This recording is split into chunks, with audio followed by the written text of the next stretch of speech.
আজকে আমরা শিখব সিফাতে লাজিমা গায়রে মুতাযাদ্দা। কি শিখব? সিফাতে লাজিমা গায়রে মুতাযাদ্দা কাকে বলে?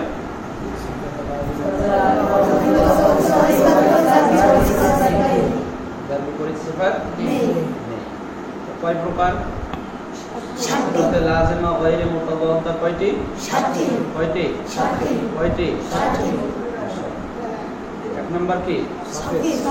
সফির। দুই নাম্বার তিন নাম্বার চার নাম্বার ইনহিরাফ, পাঁচ নাম্বার তাকরার কি? ছয় নাম্বার তাফাসসি, সাত নাম্বার ইস্তিতালাত। ইস্তিতালাত আগে আমরা পড়েছি ইস্তিআলাউন ইস্তিফালুন, আর এখন কি পড়লাম? এটা ইস্তিতালাত। সফির কাকে বলে? সফির শব্দের অর্থ কি?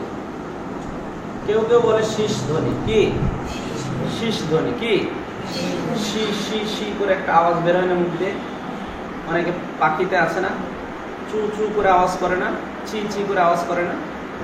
এইরকম কেউ কেউ বলছে শীষ ধ্বনি। কি? তাহলে সফির শব্দের অর্থ শীষ ধ্বনি। সফিরের হরফ কয়টি? 3টি। কয়টি? কয়টি? কয়টি? সদ, সিন, জা। সদ, সিন, জা। আমরা আগে বেসিক যে জিনিসগুলো, মৌলিক যে জিনিসগুলো, সেগুলো জেনে রাখবো, এরপরে আমরা বিস্তারিত আবার পরে আলোচনা করবো। ঠিক আছে? তাহলে সফিরের হরফ কয়টি? কয়টি? কি কি? মাশাআল্লাহ। সদ, সিন, জা। সদের আওয়াজের ব্যাপারে কেউ কেউ বলেছে যে রাজহাঁসের আওয়াজের মতো। ঠিক আছে? সদ রাজহাঁসের আওয়াজের মতো বলেছে। হ্যাঁ, রাজহাঁসের শব্দ। আবার সিন এটার ব্যাপারে মৌমাছির আওয়াজের মতো বলেছে। আবার যা টিড্ডি আছে না, টিড্ডি, ওই যে টিকটিকে, ওর আওয়াজের মতো বলেছে। ঠিক আছে?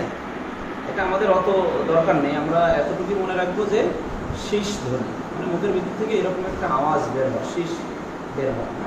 সিন বলতে গেলে একটা আওয়াজ বের হচ্ছে না, যা বলতে গেলে একটা আওয়াজ বের হচ্ছে না, জি জি জি জি পোকার মতো একটা আওয়াজ, যা যা। হ্যাঁ, অবশ্যই অনেকে যাকে খুব শক্ত করে বলে। শক্ত করে বলা যাবে? শক্ত করে বলা যাবে, একদম মিডিয়াম, যা যা। হ্যাঁ, তাহলে সফির কাকে বলে? আবার বলেন, মুখস্থ করে ফেলেন, 1 মিনিট বলেন। শীষ ধ্বনি। সফির শব্দের অর্থ শীষ ধ্বনি।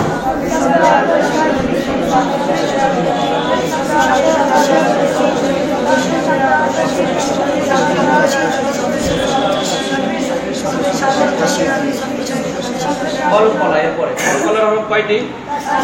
কলকলা কাকে বলে? কি? প্রতিধ্বনি। কি? কলকলার হরফ কয়টি? কি কি? ঠিক আছে। এরপরে লিন। লিনের হরফ কয়টি? লিন শব্দের অর্থ কি? নরম করে পড়া। হ্যাঁ, নরম হওয়া, নরম করে পড়া। লিনের হরফ কয়টি? কি কি? ইয়ার ওয়াও। তাহলে শুধু মাদ লিন এই সময় খালি লিন হয় না, বরং যখন আপনি কালকে বললাম না যে সাউফা তাআলামুন, সাউফা, এই সাউফা বলতে গেলেও আপনার নরম করে বলা লাগবে। শক্ত করে বলবেন আপনি, শক্ত করে বলা যাবে না। ঠিক আছে? ওয়াও সাকিন তার ডাইনে জবর, ইয়া সাকিন তার ডাইনে জবর, জের। যেমন আল্লাযী আত'আমাহুম মিন জু'ইন ওয়া আমান, কি ওই সূরা কুরাইশের মধ্যে আছে না, লিইলা কুরাইশ ইলাফিহিম নিহলাতাশ শিতা ওয়াস সাইফ। এটা তো লিন হয়ে গেল। যদি সাইফি বা সাইফু বলি তখন সাইফি, এটাকে নরম করে বলতে হবে। আর যখন মাদ লিনের হরফের পরে যখন আবার অক্ষর চিহ্ন আছে, তখন কি হবে? এটা মাদ লিন হয়ে যাবে। তখন কয়লিফ টান দিতে হবে? ওয়ালিফ, একালিফ। লিন কয়লিফ টানতে হয়? আর ইয়া লিন আর ওয়াও লিন, ইয়া সাকিন তার ডান পাশে জবর, ওয়াও সাকিন তার ডান পাশে যখন জবর থাকবে তখন কি করতে হবে? নরম করে বলতে হবে, নরম। হ্যাঁ, ঠিক আছে। আচ্ছা, লিনের হরফ দুইটি, কি কি? তাহলে সফির, কলকলা, লিন, ইনহিরাফ। ইনহিরাফ শব্দের অর্থ কি? ঝুঁকে যাওয়া। কি যাওয়া? তবে অতিমাত্রায় ঝোঁকা যাবে না। ঝুঁকে যাওয়া বোঝেন? যেমন আপনি যখন ইনহিরাফের হরফ দুইটা, কয়টি? র লাম। কি কি? র লাম। এই দুইটা হরফ বলার সময় একটা হরফের উচ্চারণ করার সময় অন্য হরফের মাখরাজের দিকে ঝুঁকে যায়, ঠিক আছে? তবে অতিমাত্রায় ঝোঁকা যাবে না। যাবে? তাছাড়া ইনহিরাফের হরফ কয়টি? ইনহিরাফের হরফ কয়টি? কি কি? র লাম। এরপরে তাফাসসি। তাফাসসির হরফ কয়টি? আওয়াজ ছড়িয়ে যাওয়া। তাফাসসি শব্দের অর্থ কি?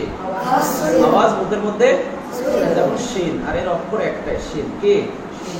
শিন। কি? কি?